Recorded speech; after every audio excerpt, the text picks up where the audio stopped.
American ഐക്യനാട്ടിൽ കാലിഫോർണിയയിലെ യോസെമിറ്റി national park. പാർക്കിൽ സന്ദർശകർക്ക് പനോരമിക് വ്യൂ സാധ്യമാക്കുന്ന ടണൽ വ്യൂ പോയിന്റ്. ഇവിടെ നിന്ന് ഒരേ ഫ്രെയിമിൽ തന്നെ El Capitan, Half Dome, Bridal Veil Falls എന്നിവ കാണാൻ കഴിയും. സൂര്യോദയത്തിലും സൂര്യാസ്തമയത്തിലും ഇവിടെ നിന്നുള്ള കാഴ്ചകൾ അതിമനോഹരമാണ്. യോസെമിറ്റിയുടെ ഏറ്റവും പ്രശസ്തമായ പ്രകൃതി സ്മാരകങ്ങളിലൊന്നാണ് എൽ ക്യാപിറ്റൻ.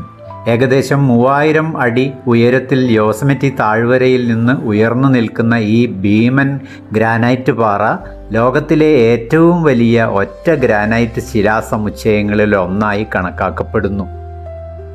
സ്പാനിഷ് ഭാഷയിൽ ദി ക്യാപ്റ്റൻ എന്നാണ് എൽ ക്യാപിറ്റൻ എന്ന പേരിൻ്റെ അർത്ഥം. ലോകമെമ്പാടുമുള്ള പർവ്വതാരോഹകർക്ക് ഇതൊരു സ്വപ്ന ലക്ഷ്യമാണ്. അതിൻ്റെ കുത്തനെയുള്ള പാറമതിലുകൾ കീഴടക്കാൻ നിരവധി ദിവസങ്ങളെടുത്ത് ക്ലൈംബിംഗ് നടത്തുന്ന സാഹസികരെ ഇവിടെ കാണാം. നമുക്ക് മുന്നിലായി കുത്തനെ ഉയർന്നു നിൽക്കുന്ന ടേബിൾ റോക്ക് പോലുള്ളതാണ് എൽ ക്യാപിറ്റൻ. ഈ ദേശീയോദ്യാനത്തിൻ്റെ ഹൃദയഭാഗത്ത് പ്രകൃതിയുടെ മായാജാലം പോലെ ഉയർന്നു നിൽക്കുന്ന ഒരു ജലപാതമാണ് ബ്രൈഡൽ വെയിൽ ഫാൾ. 620 അടി ഉയരത്തിൽ നിന്ന് താഴേക്ക് പതിക്കുന്ന ഈ വെള്ളച്ചാട്ടം യോസെമിറ്റിയിലെ ഏറ്റവും പ്രശസ്തമായ പ്രകൃതി കാഴ്ചകളിലൊന്നായി കണക്കാക്കപ്പെടുന്നു. കാറ്റിൻ്റെ ദിശയനുസരിച്ച് പാറകളിലൂടെ വീഴുന്ന ജലത്തുള്ളികൾ ഒരു വധുവിൻ്റെ മൂടുപടം പോലെ തോന്നുന്നതിനാലാണ് ബ്രൈഡൽ വെയിൽ ഫാൾ എന്ന പേര് ലഭിച്ചത്.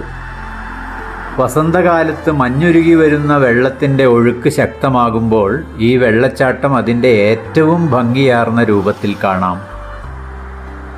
ദൂരെ നിന്ന് കാണാൻ കഴിയുന്ന ഈ വെള്ളച്ചാട്ടം സമീപത്തെ പാറക്കെട്ടുകളുടെയും പച്ചപ്പിൻ്റെയും പശ്ചാത്തലത്തിൽ അതീവ മനോഹരമായി ദൃശ്യമാകുന്നു. പ്രകൃതിയുടെ ശക്തിയും സൗന്ദര്യവും ഒരുമിച്ച് അനുഭവിക്കാനാകുന്ന ഇടമാണ് ബ്രൈഡൽ വെയിൽ ഫാൾസ്. ഈ അപൂർവ പ്രകൃതി അത്ഭുതം നേരിൽ അനുഭവിക്കാൻ ലോകത്തിൻ്റെ വിവിധ ഭാഗങ്ങളിൽ നിന്നുള്ള സഞ്ചാരികൾ ഇവിടെ എത്തുന്നു.